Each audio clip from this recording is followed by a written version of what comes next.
Good morning, and thank you for this opportunity to speak with you today. Last week, we looked at the character of God as disclosed in the first and the second chapter of Genesis. In the first chapter of Genesis, we saw that we worship a God who is transcendent, a God of mystery, a God who needs only to speak, and whatever is spoken comes to be. In the second chapter, we see a God that is immanent, a God that is as near as our next breath, a God who draws close to us.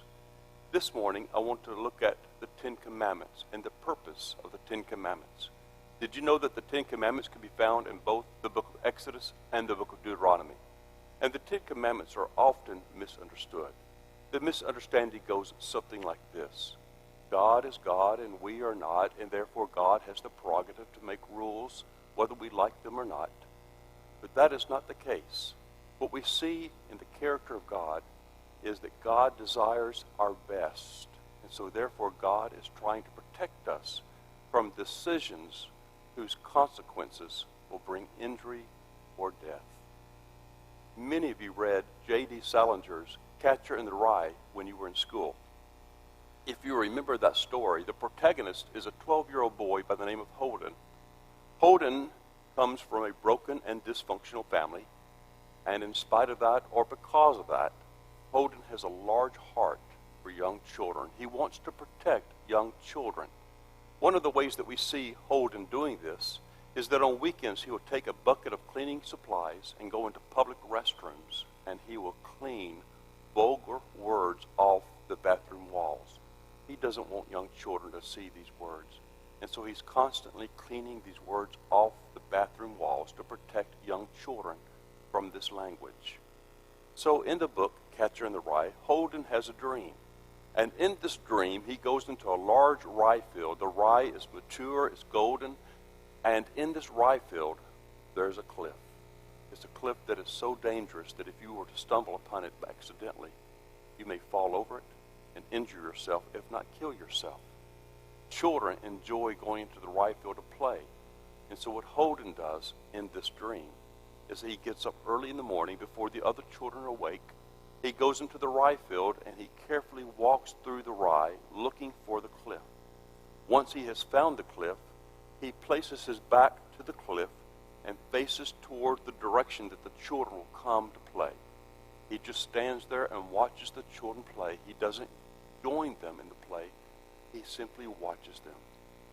And if they get too close to this cliff that they cannot see, what Holden does is he puts out his arms and he catches the children and pushes them back.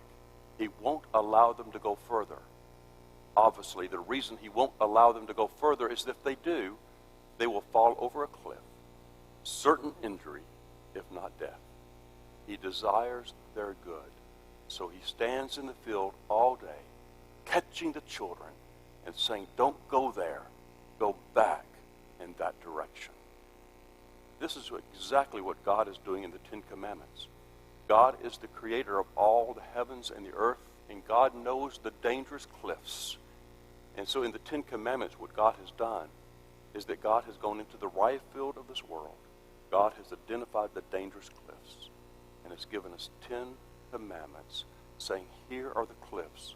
Here are the places that if you go, results in brokenness. Don't go there, says God. The Ten Commandments is really God playing the catcher and the rye, saying that if you go to these places, it's not me that will punish you for disobedience. It is the consequence of going there that hurts you and even kills you. God's character is one that desires our very best. And so God catches us and says, don't go in these places because you will be harmed. And my heart for you is so great that I want to protect you from the harm that will come to you.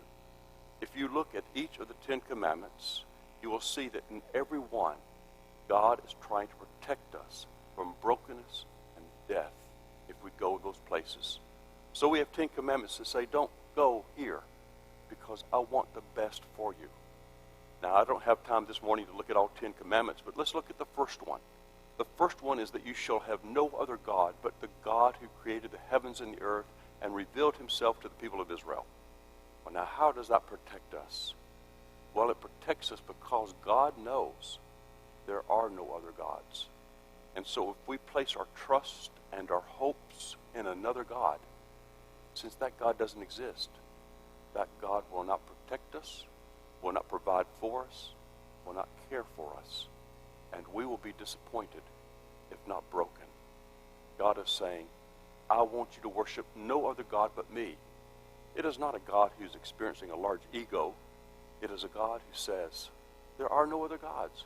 So if you create a God and go after that God will not care for you the way I care for you, will not provide for you the way I want to provide for you, and you will be broken. My love for you is too great for that to happen. The book of Deuteronomy, as many of you know, is my favorite book. And so I close with this thought. One of the things that I like about the book of Deuteronomy is that there's a whisper of God over and over and over. And that whisper goes like this. I've set before you a choice. You are free to choose. You make one choice, it results in life. You make another choice, it results in death. The choice is yours, but I've clearly told you where the broken places are in the world. Choose life. I love you. Choose life. That is a God that we worship. I look forward to seeing you this Sunday morning.